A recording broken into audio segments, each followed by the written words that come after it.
Hello guys, this is PC Shukla. आप सभी का एक बार फिर से स्वागत है मेरे YouTube channel Sultanpur taekwondo association में।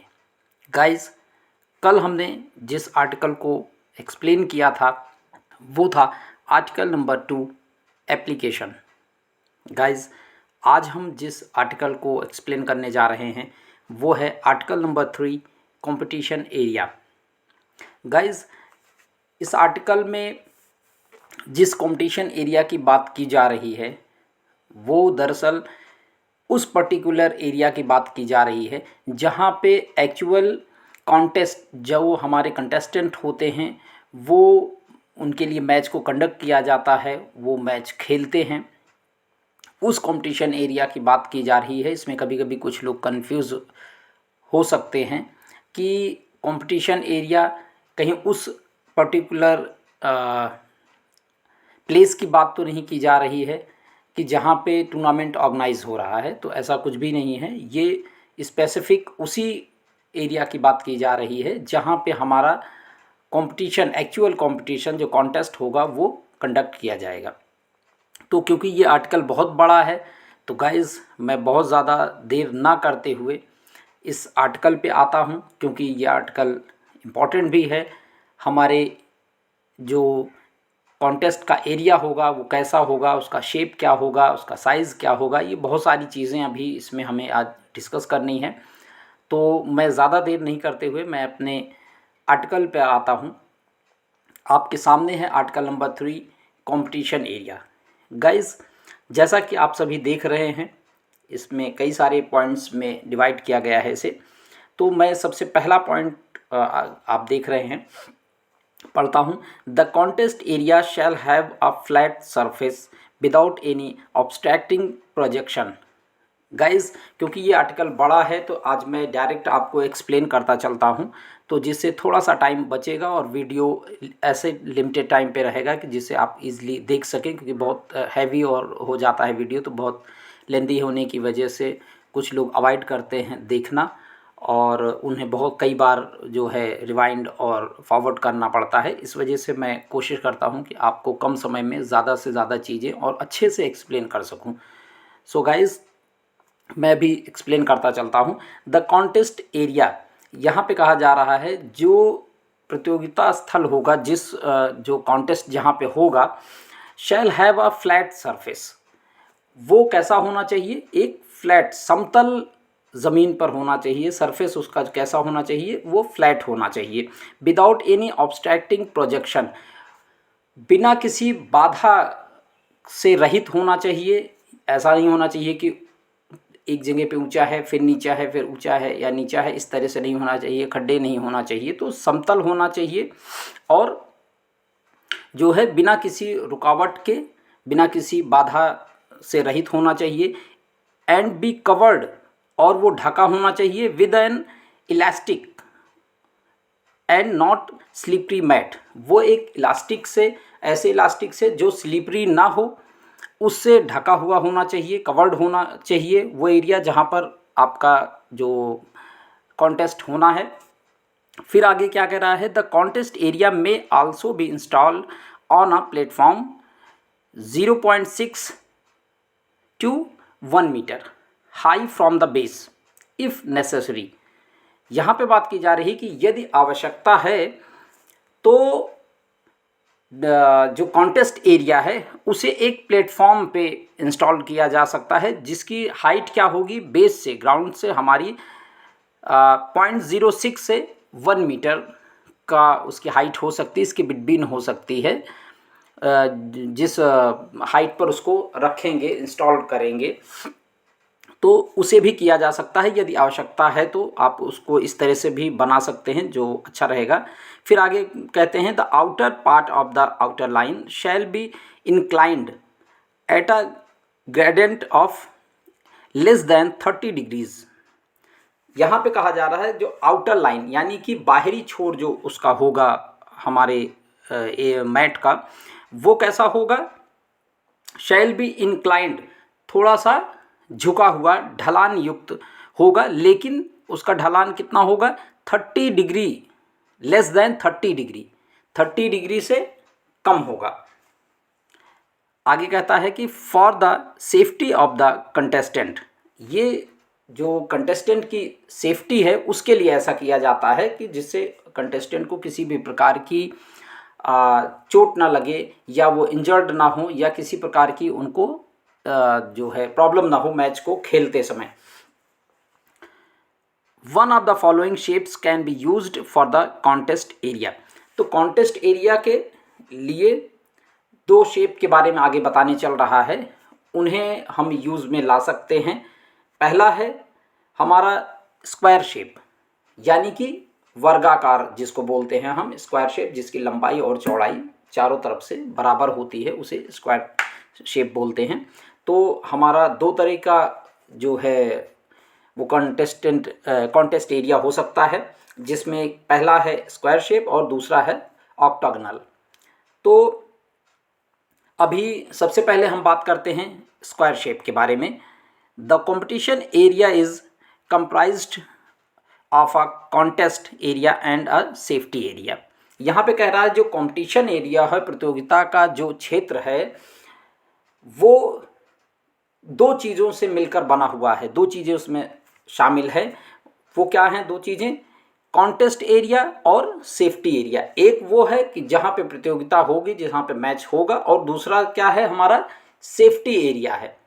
वो सेफ्टी एरिया यानी कि सेफ्टी किसकी? जो कंटेस्टेंट हमारे हैं उनकी सेफ्टी के लिए एक बाउंड्री लाइन दी जाती है, जहाँ पे वो अगर बाहर जाते हैं तो पेनल्टी तो होगी, लेकिन उनको चोट ना लग सके, वो नीचे गिर ना सके, इस तरह से उनको एक एरिया दिया जाता है।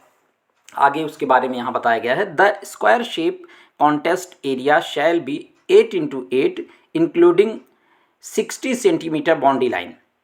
देखिए वही चीज़ आगे यहाँ पे बताया गया है कि जो स्क्वायर शेप होता है उस कॉन्टेस्ट एरिया का जो साइज़ होता है वो 8x8 मीटर का होता है, इंक्लूडिंग 60 सेंटीमीटर बाउंड्री लाइन। जो ये बाउंड्री लाइन 60 सेंटीमीटर की कही जा रही है, एक्चुअली यही है सेफ्टी एरिया। यहाँ पर क्या इसलिए ये लगाया जाता है क्योंकि 8x8 के बाद अगर प्लेयर बाहर जाता है तो उसको पेनलाइज किया जाएगा, लेकिन वो ताकि नीचे ना गिरे, वो उसको किसी तरह का चोट ना लगे, इस वजह से उसको एक्स्ट्रा ये 60 सेंटीमीटर का बाउंड्री लाइन दिया जाता है कंटेस्टेंट के लिए, जिसे हम क्या बोलते हैं? वो सेफ्टी एरिया बोलते हैं। फिर आगे बात करते हैं। Surrounding the contest area approximately equidistant on all sides shall be the safety area. ये कह रहा है कि सराउंडिंग यानी कि चारों तरफ द कॉन्टेस्ट एरिया के चारों तरफ अप्रॉक्सीमेटली इक्विडिस्टेंट का मतलब है कि इक्वली समान रूप से, अप्रॉक्सीमेटली लगभग समान रूप से चारों तरफ जो हमारा कॉन्टेस्ट एरिया है उसके जो है हमारा क्या होगा? सेफ्टी एरिया होगा। ऐसा नहीं कि एक तरफ है एक तरफ नहीं है, ऐसा नहीं। अगर हमारा स्क्वायर शेप है, चारों तरफ है, तो चारों तरफ समान रूप से लगभग चारों तरफ बराबर जो है दूरी पर ये हमारा सेफ्टी एरिया होगा। फिर कहते हैं कि the size of competition area shall be no smaller than 10x10 and no longer than 12x12। बात करते हैं कि the size of competition area की बात की जा रही है यहाँ पे, जो कि 10x10 यानी 10x10 मीटर से छोटा नहीं होना चाहिए, और यदि हम बड़ा करते हैं तो 12x12 से बड़ा नहीं होना चाहिए। If the competition area is on a platform, यदि आपका कंपटीशन एरिया जो है वो प्लेटफॉर्म पर है, जैसा कि पीछे वाले पॉइंट में बताया गया है कि आप उसको आवश्यकता अनुसार प्लेटफॉर्म पर भी कर सकते हैं। तो अगर आपका कंपटीशन एरिया प्लेटफॉर्म पर है, the safety area can be increased as needed to ensure the safety of contestant. देखिए उसी चीज़ में और थोड़ी सी कुछ बातें ऐड ऑन कर रहे हैं कि यदि आपका कंपटीशन एरिया किसी प्लेटफॉर्म पर है तो सेफ्टी एरिया, जो कि ऑलरेडी आपको बताया गया है 60 सेंटीमीटर का है, उसे आवश्यकता अनुसार प्लेयर की सुरक्षा को सुनिश्चित करते हुए आप उसके जो साइज़ दिया गया है उसको आप आवश्यकता अनुसार बढ़ा भी सकते हैं, क्योंकि ताइक्वांडो का एक बेसिक जो रूल कहता है वो ये कहता है कि प्लेयर सेफ्टी फर्स्ट, तो प्लेयर की सुरक्षा हमारी पहली प्राथमिकता होनी चाहिए। उसको ध्यान में रखते हुए ये उन्होंने एक एडिशनल आपको छूट दे रखी है कि आप प्लेयर की सेफ्टी के अनुसार उसकी सेफ्टी को सुनिश्चित करते हुए एरिया को वो आप और भी बढ़ा सकते हैं। फिर आगे कहता है the contest area and the safety area में बी डिफरेंट कलर। जो हमारा कॉन्टेस्ट एरिया होगा और सेफ्टी एरिया होगा उसे दो अलग अलग कलर में रखेंगे। जैसा कॉन्टेस्ट एरिया अगर आप रेड कर रहे हैं तो हमारा जो सेफ्टी एरिया होगा उसे किसी और कलर में कर सकते हैं। As specified in the relevant competitions operational manual, जो भी हमारा कॉम्पिटिशन एरिया से रिलेटेड रिलेवेंट और स्पेसिफिक उपयुक्त हो, यहाँ पे क्या कहा गया है, स्पेसिफिक हो और रिलेवेंट हो, तो जो भी गाइडलाइन होंगी कंपटीशन एरिया से रिलेटेड उसके अनुसार जो भी उनका मैनुअल है कि कौन से कलर का हम कर सकते हैं उसके अकॉर्डिंग हम वहाँ पे कलर को रख सकते हैं। लेकिन कॉन्टेस्ट एरिया और बाउंड्री लाइन हमारा जो सेफ्टी एरिया होगा उसे अलग अलग कलर में करना है। ये तो बात रही हमारे स्क्वायर शेप की। फिर हम आते हैं सेकंड नंबर पॉइंट नंबर 2.2 1.2 में। जो दूसरा शेप है जो हम यूज़ कर सकते हैं वो है ऑक्टागोनल शेप। ऑक्टागोनल यानी अष्टकोणीय कह सकते हैं आप हिंदी में, जिसमें 8 कोण हों, 8 कोणों वाला जो शेप है वैसा हमारा प्रतियोगिता स्थल बनाया जा सकता है। इसके बारे में देखिए लगभग कुछ चीज़ें ऊपर वाले स्क्वायर शेप की ही तरह कही जा रही है। इसमें पहली लाइन है the competition area is comprised of a contest area and safety area. Same वही चीज़ जो ऊपर मैंने कहा था, मुझे नहीं लगता इसको एक्सप्लेन करने की ज़रूरत है। जो हमारा कंपटीशन एरिया है, प्रतियोगिता स्थल है, वो दो चीज़ों से मिलकर बना होगा, कॉन्टेस्ट एरिया और सेफ्टी एरिया। कॉन्टेस्ट एरिया और सेफ्टी एरिया मेरे ख्याल से आप समझ गए होंगे। कॉन्टेस्ट एरिया जिसे हम प्लेइंग एरिया भी कह सकते हैं, और सेफ्टी एरिया यानी कि जो सुरक्षा का स्थल होता है जहाँ पे खिलाड़ी को किसी प्रकार की इंजरी ना हो, वो एरिया जहाँ से वो मेन प्लेइंग एरियाज बाहर आता है वहाँ पे एक सीमित क्षेत्र होता है जिसे हम बाउंड्री लाइन भी कह सकते हैं, सेफ्टी एरिया भी कह सकते हैं। The competition area shall be square shape and the size shall be no smaller than 10x10 and no longer than 12x12। वही सेम थिंग ऊपर वाली कहा जा रहा है कि हमारा जो कॉम्पिटिशन एरिया होगा वो स्क्वायर शेप में होगा यानी वर्गाकार होगा, और जिसकी जो साइज़ है, माप जो है, वो 10x10 मीटर से छोटा नहीं होगा और 12x12 मीटर से बड़ा नहीं होगा। समझ में आ गया होगा आप सभी को। At the centre of the competition area shall be the octagonal shape contest area. यहाँ से थोड़ा सा चेंज है। ये कह रहे हैं कि जो हमारा प्रतियोगिता स्थल होगा वो तो स्क्वायर शेप में होगा, लेकिन जो उनका सेंटर होगा, एट द सेंटर की बात की जा रही, जो उसका केंद्र होगा बीचों बीच, यानी कि जो प्लेइंग एरिया हमारा एक्चुअल प्लेइंग एरिया जो होगा वो कैसा होगा, वो ही ऑक्टागोनल होगा। वो कैसा होगा, अष्टकोणीय होगा, 8 कोणों वाला आकार का होगा जहाँ पे मेन प्लेयर हमारे खेलेंगे। The contest area shall be measure approximately 8 metre in diameter. जो हमारा कॉन्टेस्ट एरिया होगा यानी प्लेइंग एरिया होगा जहाँ पे हमारे प्रतिभागी खेलेंगे, उसका मेजरमेंट कैसे करेंगे हम, वो 8 मीटर इन डायामीटर यानी व्यास जो उसका होगा, डायामीटर यानी व्यास जो उसका होगा वो कैसा होगा, वो हमारा 8 मीटर का होगा। And each side of the octagon shall have a length of approximately 3.3 metre. जो उसके सारे साइड होंगे, सभी छोर जो होंगे उसके, वो कैसे होंगे, उनकी लेंथ क्या होगी, वो होगी 3.3 मीटर की होगी।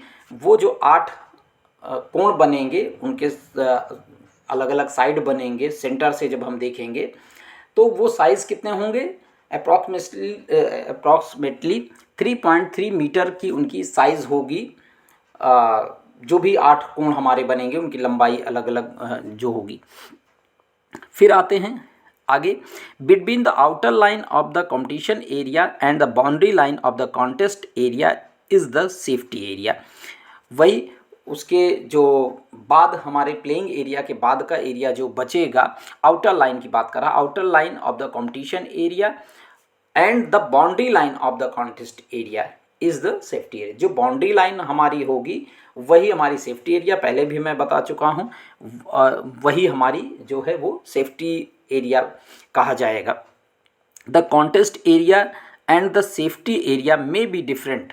वही सेम चीज़ ऊपर वाली बात कही जा रही है कि कॉन्टेस्ट एरिया और सेफ्टी एरिया हमारा जो है वो अलग अलग कलर से किया जाएगा, और वो कलर कैसे होंगे, जो कि रिलेवेंट होंगे यानी उपयुक्त होंगे, और जैसा कि वो हमारे ऑपरेशनल जो कंपटीशन के का जो मैनुअल होगा उसके अकॉर्डिंग क्या हो सकता है वो डिसाइड किया जाएगा, और उसी के अकॉर्डिंग हम उसके कलर को रख सकते हैं। तो ये था हमारा कंपटीशन एरिया कैसा होगा, कैसा उसका सरफेस होगा, क्या उसका साइज़ होगा, कैसी उसकी लेंथ होगी, ये सारी चीज़ें। गाइज फिर हम आते हैं सेकंड पॉइंट पर इसी आर्टिकल के, वो है हमारा इंडिकेशन ऑफ पोजीशन। गाइज ये आर्टिकल मैंने पहले ही आपको बताया था, क्योंकि बड़ा आर्टिकल है तो मुझे नहीं लगता है कि किसी एक वीडियो में इसको पूरा किया जा सकता है, क्योंकि वो वीडियो फिर बहुत ज़्यादा लेंदी हो जाएगा। इस वजह से मैं आपको इसे सेकंड पार्ट में, आर्टिकल नंबर 3 के सेकंड पार्ट में आगे का जो भी बचा हुआ भाग है उसके एक्सप्लेन करूँगा। तब तक के लिए आप इस वीडियो को एंजॉय करिए। किसी भी प्रकार का कोई डाउट है इस एक्सप्लेनेशन को लेकर तो आप मेरे कमेंट सेक्शन में जाकर आप ज़रूर पूछ सकते हैं। मिलता हूँ जल्द ही आर्टिकल नंबर 3 के पार्ट नंबर 2 के साथ में। तब तक के लिए take care and bye bye.